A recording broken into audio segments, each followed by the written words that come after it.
هكلمكم النهارده عن مصارع هو ممكن يكون مش مشهور ليكوا قوي في اعماله ولا المصارعه ولا الماتشات ولا حتى اعمال السينما اللي عملها. بس الراجل ده يا جماعه بطل حقيقي بجد. من اول طريقه اللي مات بيها لحد المواقف البطوليه اللي في حياته. بدل ما نركز على لحظات شاد جاسبرد وهو عايش، تعال نبص على اللي عمله من البدايه خالص وليه بجد هو بطل حقيقي. اول حاجه، شاد جاسبرد ده كان مصارع قوي جدا، وكان بيطلع في ادوار كده صغيره شويه في فريق اسمه كرايم تايم في الدبليو دبليو اي. وكان شغال في حاجات تانية زي ان هو مثلا الف قصص مصوره اسمها اساسن اند سون مع مصارع الدبليو دبليو اي السابق محمد حسان. وطلع في حاجات سينمائيه واشتغل حتى دوبلير ورسم حركات شخصيه كريتوس في لعبه جاد اوف وور. على فكره، طب الراجل ده بقى ايه اللي مخليه بطل؟ اول حاجه، معانا موقف كده في محل التجاري. الراجل ده كان قوي وجاهز دايما يساعد غيره، وده بيظهر في قصه مذهله جدا من كام سنه لما كان راجع من عرض مصارعه. وقف هو وصاحبه جي تي جي عند محل بيشتروا حاجه بيشربوها يعني. شاد دخل المحل وصاحبه كان معاه، وموقع تيم زد نقل اللي حصل ان الشرطه جالها بلاغ نص الليل عن محاوله سطو مسلح في المحل ده، في حراميه عايزين يسرقوه. فالمشتبه فيه كان بايع عليه سكران وقرب من شاد ده وقال له ما تشتري لي بيره يا صاحبي. فشاد قال له في طريقه احسن من كده تطلب بيها على فكره. فراح الراجل ده مطلع سلاحه وبتحكي الكاشير ان شاد لحظتها زق المشتبه بايده بسرعه على باب الثلاجه ومسك المسدس اللي وقعه على الارض وحاول يدي المسدس للكاشير، بس كانوا خايفين ياخدوه. والراجل بدا يتحرك ناحيه الباب، فشاد راح خابط راسه في الباب وسحله لبره. فضل خانق فيه كده لحد ما البوليس يجي، وبدا يدور في هدومه على اسلحه تانية. وبعد ما فحصوا السلاح لقوا الراجل ده اصلا معاه مسدس لعبه او خرز، مش حاجه حقيقيه يعني.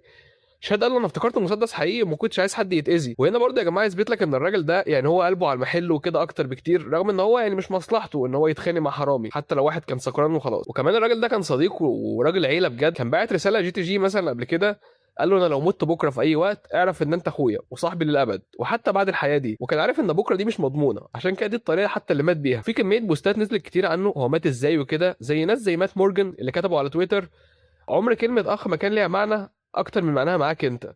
عمري ما هنسى اليوم اللي نزلت فيه صورنا سوا في أوائل العشرينات وقلت إحنا هنكبر ونبقى أبهات جنب بعض على مدار 20 سنة.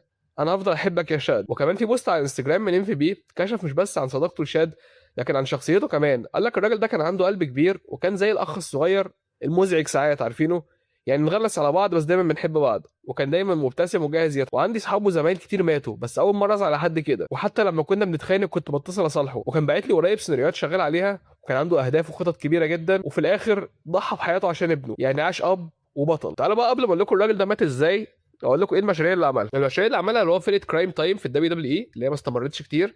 وزي ما قلت لكم الف كوميك بوكس وظهر في اعمال تلفزيونيه وعمل شخصيه كريتوس في جاد اوف وور موديل ورسم حركات يعني. طب الراجل ده مات ازاي بقى يا جماعه بعد كل التمهيد ده؟ 17 مايو 2020 شاد كان بيقوم مع ابنه اريا اللي عنده 10 سنين في كاليفورنيا، فالظروف اتقلبت شويه وبقت خطيره. حارس الشواطئ نزل الميه لان شاف الاثنين بيغرقوا. وحسب تقرير نيويورك تايمز رئيس قسم الحراس ده قال ان الابن كان قريب قوي للشاطئ، فالحارس وصل له الاول طبيعي. وشاد لما شاف الحارس قال له بص سيبك مني انا خالص، انقذ ابني الاول وبعد كده اولع انا مش مهم.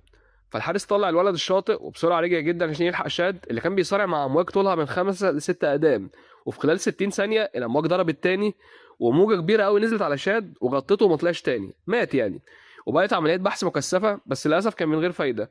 وفي 20 مايو الجثه طلعت على الشط في نيسيا وتاكدنا ان هو مات. الراجل ده ممكن يكون مات بدري يا جماعه ومات صغير، بس هو عايش بجد بالحدث البطولي اللي هو عمل ده. يعني على فكره الراجل الحارس ده لو كان انقذه هو الاول كان في امل ان ابنه يتلحق بسيط، بس كان ممكن، انما هو ضحى بحياته عشانه. طب الراجل ده حياته ايه بقى كمصارع؟ تعالوا اقول لكم حياته ايه كانت مصارع عامله ازاي. هي ارتبطت بشكل اساسي مع واحد اسمه جي تي جي اللي هو كان عامل امين فريق كرايم تايم. بدا مسيرته بعد ما شارك في الموسم الثالث من برنامج تاف اناف سنه 2002، ورغم ان هو ما كسبش وكده الا انه لفت انظار الدبليو دبليو قوي. وبعد كده راح الاو في دبليو اللي هي بقت ان اكس تي النهارده واتعرف على جي تي جي وعملوا فريق اسمه الجيران وحققوا بطوله التاج تيم كتير. فتره الصعود بقى في الدبليو دبليو اي لو عايز تشوفوا امتى، في 2006 مثلا لما صعدوا هما الاثنين بشخصيات الشابين المقنعين دول اللي بيسرقوا ويهزروا مع المصارعين التانيين بنوع من الكوميديا والخفه، والجمهور حبهم قوي. كانت حاجه زي ارتروس كده. ورغم ان هم محبوبين الا ان 2007 الشركه استغنت عنهم خالص بسبب واقعه كده في الكواليس. في 2008 رجعوا تاني في عرض الرو ودخلوا عداوات ضخمه زي ناس مع كريس جيريكو والناس دي كلها. واتحالفوا مع جون سينا في 2008 برضه في فريق كرايم تايم ده لما عملوا ماتش شهير كده اسمه سي تي سي اللي هو كرايم تايم سي نيشن، ورشوا عربيه جي بي ال بالدهان في واحده من اشهر لقطات عرض الرو. في ابريل 2010 بعد ما خسروا الماتش ضد فريق ارتروس وجون موريسون، شاد هاجم صاحبه جي تي جي وتحول لشرير وده انهى الشراكه دي خالص. وعملوا عداوه قصيره كده كسب فيها جي تي جي في ماتش اكستريم رولز. وبعد كده شاد راح سماك داون بس ما استثمروش فيه قوي فرديا يعني. وبعد ما خرج من الدبليو دبليو اي دخل اتحادات تانية كتير انديز.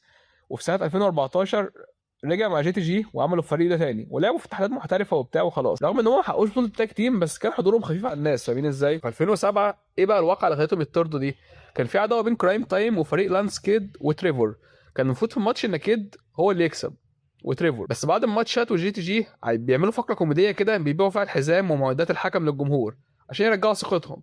بس الموقف خرج عن السيطره. وقت الماتش شاد وجي تي جي قرروا يغيروا النهايه وكل اللحظات المكتوبه اصلا حتى من غير ما يبلغوا الاثنين اللي معاهم او الحكم، وده خلى الماتش مشوش عشوائي جدا.